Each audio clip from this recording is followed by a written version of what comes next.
आमिर साहब ये बताइएगा कि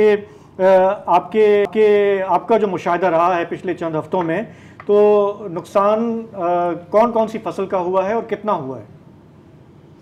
बहुत शुक्रिया शाहज़ेब।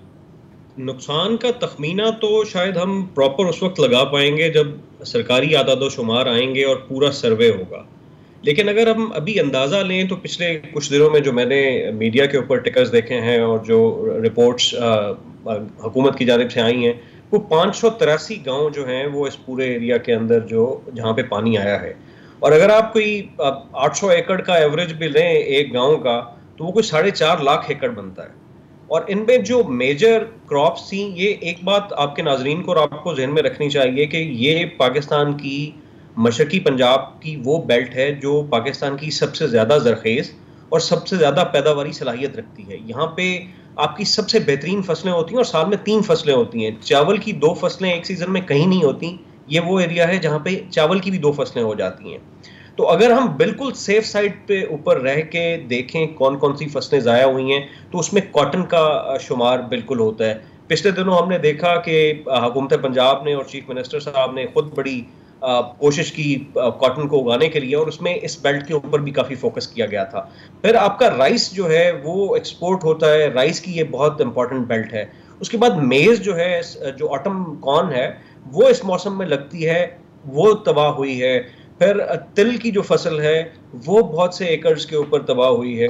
और जानवरों का चारा ये एक बहुत इंपॉर्टेंट सेगमेंट है, क्योंकि लाइव स्टॉक हमारे जो नेशनल एग्रीकल्चर जीडीपी में उसका ज़्यादा किरदार है, तो उसका भी बहुत ज़्यादा चारा और लाइव स्टॉक को भी इसमें इम्पैक्ट हुआ है। तो अगर हम सेफ साइड पे रह के एक तखमीना लगाएं तो वो कोई 4-4.5 लाख एकड़ बनता है।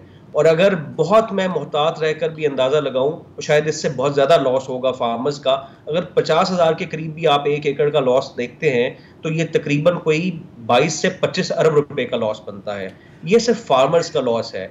इसका आगे जो मल्टीप्लायर इफेक्ट आपके आने वाले वक्त में आएगा, वो आपकी जो क्रॉप्स एक्सपोर्ट होनी थी और जो नेशनल फूड सिक्योरिटी के अंदर जिन्होंने हिस्सा डालना था, वो बर्बाद हो गई हैं। और आने वाले वक्त में एक जो ज़्यादा परेशानी की बात मैं देख रहा हूँ कि अभी पानी सुन रहे हैं मीडिया के तवज्जो से भी और जो डिजास्टर मैनेजमेंट अथॉरिटीज़ की तरफ से कि पानी कम हो रहा है। पानी कम हो रहा है, अच्छी बात है, लेकिन पानी सूखेगा या नहीं सूखेगा, दिस इज द क्वेश्चन। अगर ये पानी ड्राई नहीं होता तो आपकी 2 बहुत इंपॉर्टेंट इस एरिया की क्रॉप्स हैं, एक पोटैटो और एक जो है आपकी वीट, वो कल्टीवेट नहीं हो पाएंगी। पोटैटो अक्टूबर में कल्टीवेशन स्टार्ट हो जाती है और वीट आपकी नवंबर में होती है। और वीट का हम पहले ही शॉर्टेज का शिकार रहे हैं। और अगर कोई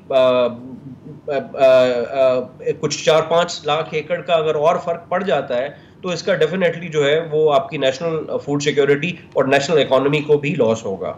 अच्छा, अभी ये ख़तरा टला नहीं है। मैं मेट डिपार्टमेंट की पेशन गोई देख रहा था, तो वो कह रहे हैं कि अगले हफ्ते 2 सितंबर से दोबारा बारिशों का सिलसिला शुरू हो सकता है। मैं ये जानना चाह रहा हूँ कि ये हमारे यहाँ ज़ाहिर है कि कंट्रोल भारत के पास है दरिया का, और जब वहाँ पे ज़्यादा बारिशें होती हैं तो हमारे यहाँ वो छोड़ा जाता है। हमारे यहाँ कोई सिस्टम है कि जब इजाफी पानी आए तो हम किस तरह से उसको मैनेज करें ताकि ये इतने बड़े पैमाने पर किसान हारी मुतासर ना हो? देखिए, उसके लिए तो आपको फिर देखना पड़ेगा कि आप बराजेस कहाँ पे बना के और कैनाल्स कहाँ से डेवलप करके किन एरियाज़ को सैराब कर सकते हैं जब पानी एक्स्ट्रा आ जाता है। और ये आपकी बिल्कुल दुरुस्त बात है, अगर खुदा न खास्ता बारिशें ज़्यादा आ जाती हैं और पानी का फिर फ्लो आ जाता है तो वो ज़्यादा नुकसानदेह साबित होगा।